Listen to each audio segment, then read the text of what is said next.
किसान भाइयों, आप सभी का स्वागत है। गन्ने की बसंत काल में यानी कि फरवरी, मार्च और इवन 15 अप्रैल तक जो बुआई करते हैं उसको ट्रेंच विधि से अगर लगाते हैं तो गन्ने की खेती एक और जहां आसान हो जाती है, वहीं दूसरी ओर इसमें सा फसल भी आप ले पाएंगे और साथ ही में मैकेनिकल ऑपरेशन से गन्ने की खेती की जो लागत है उसको आप घटा सकते हैं। लेकिन इसके लिए ज़रूरी है कि एक अच्छा ट्रेंच बनाने के लिए क्या आवश्यकता है? एक बहुत आवश्यक है कि जब भी ट्रेंच से आपको गन्ना बोना हो तो गहरी जुताई करें। गहरी जुताई करने के लिए जो यंत्र हैं, एमबी प्लाऊ है, चिजलर है, पावर हैरो है, तोता कल्टीवेटर है, इनसे आप गहरी जुताई यानी 25 से 30 सेंटीमीटर गहरी जुताई कर लें। लेकिन डिस्क हैरो जरूर चलाएं ताकि नीचे जो बोल्डर हैं, जो ढेले हैं, वो खत्म हो जाएं। फाइन बेल्ट आपकी बने। ट्रेंच कितना भी अच्छा हो, जब तक कि खेत की तैयारी यानी मिट्टी जब तक बारीक गहराई तक नहीं होगी, तब तक आप अच्छा ट्रेंच नहीं बना सकते हैं। सपोज करें कि आप अच्छा खेत की तैयारी नहीं करते हैं और ट्रेंच चलाते हैं, तो एक तो ट्रेंच की गहराई नहीं आएगी। अगर गहराई किसी तरीके से आ भी जाती है तो नीचे ढेले होंगे, और जब ढेले वाली मिट्टी में गन्ने के टुकड़े को आप डालेंगे, उसमें अनावश्यक एरेशन होगा, हवा जाएगी, जिससे गन्ने का टुकड़ा भी सूख जाएगा और ज़मीन भी सूख जाएगी, जिससे जमाव प्रभावित होगा। अगर जमाव होता भी है तो अनइवन होता है, कहीं जल्दी होता है, कहीं देरी से होता है और कहीं नहीं भी होता है। इसलिए गहरी जुताई करें।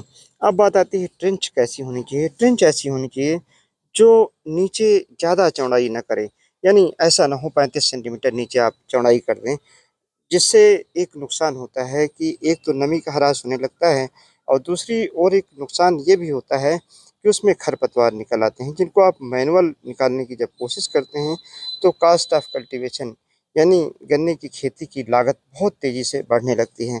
इसलिए वी आकार का तो ना हो, लेकिन यू आकार का हो, नीचे का हिस्सा ज़्यादा से ज़्यादा 20 सेंटीमीटर उसकी चौड़ाई हो, जिससे आसानी से गन्ने के टुकड़े को आप डाल पाए। हमने इस तरीके का ये ट्रेंच बनवाया है, आप देख सकते हैं। इसकी जो गहराई है 25 सेंटीमीटर से 30 सेंटीमीटर के बीच में है, क्योंकि आप जानते हैं कि टॉप सॉइल जो होती है उसी में ऑर्गेनिक कार्बन भी होता है, और फर्टाइल सॉइल होती है, यानी सॉइल की जो फर्टिलिटी है, उर्वरता होती है, इसी गहराई में यानी 20 से 25 सेंटीमीटर की गहराई में होती है। तो इस प्रकार की ट्रेंच बननी चाहिए, और ट्रेंच बनने के बाद बीच में मिट्टी भी ना आए, ताकि क्लियर ट्रेंच रहे। आपके सामने इसके ऊपर एक बॉक्स लगाया गया है। अगर आपको खाद डालनी है, एक और खाद डालनी है, तो उसको आप बॉक्स में खाद डाल सकते हैं, और उस बॉक्स से जैसे ही ट्रेंच निकलेगी, खाद आपकी नाली में पड़ती चली जाएगी, और उसी के साथ साथ थोड़ी थोड़ी मिट्टी भी पड़ जाएगी। अब बात आती है किसान भाइयों, बसंत काल में आप किस प्रजाति के गन्ने की बुआई करें। अभी हमारे पास CO0118 जो पुरानी प्रजाति है, वह काफ़ी अच्छी है, उसकी उत्पादकता अच्छी है, उसको आप लगा सकते हैं। और नई प्रजातियों में जहाँ जल प्लावन की स्थिति है, वहाँ कोलख 14-201 लगा सकते हैं, या जो ऊपरी क्षेत्र हैं जहाँ पर आप देखभाल कर सकते हैं, वहाँ पर 15-023 लगा सकते हैं। लेकिन गन्ने के टुकड़े जब भी आप काटें तो उनका बीज का शोधन जरूर करें। 1 लीटर पानी में 2 ग्राम रेवेस्टिन मिला लें, और 1 मिलीलीटर इमिडाक्लोप्रिड मिला करके गन्ने के टुकड़े को आधे घंटे तक भिगोकर तब बुआई करें। ये जो नाली बनी है, इसमें पहले खाद पड़ जाए, इसके बाद इसमें गन्ने के टुकड़े डाले जाएं, और गन्ने के टुकड़े के ऊपर केवल 2 अंगुल यानी 2 से 3 सेंटीमीटर ज़्यादा मिट्टी ज़्यादा मिट्टी से गन्ने के टुकड़े को ना ढका जाए। इससे फ़ायदा होगा, जहाँ जमाव एक साथ होगा, गर्मी लगने से टिल्डिंग भी एक साथ हो जाएगी।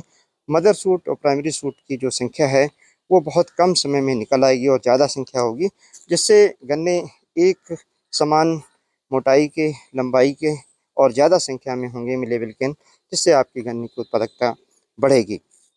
किसान भाइयों, अगर 2 अंगुल की मिट्टी डालते हैं तो इसमें नमी बनाए रखना आवश्यक है। अगर नमी कम है तो गन्ने के टुकड़े डालने के बाद आप नाली में हल्का पानी लगा दें। हल्का पानी लगाने के बाद आप मिट्टी डाल दें। एक ये तरीका है जिससे गन्ने की जो ट्रेंच विधि से हम बुआई करते हैं उसमें नमी बनाए रख सकते हैं।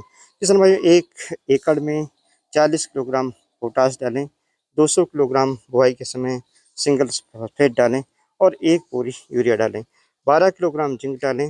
भूमि का शोधन जरूर करें, पेप्रोनिल से कर लें या कार्टाप से कर लें 1 एकड़ में।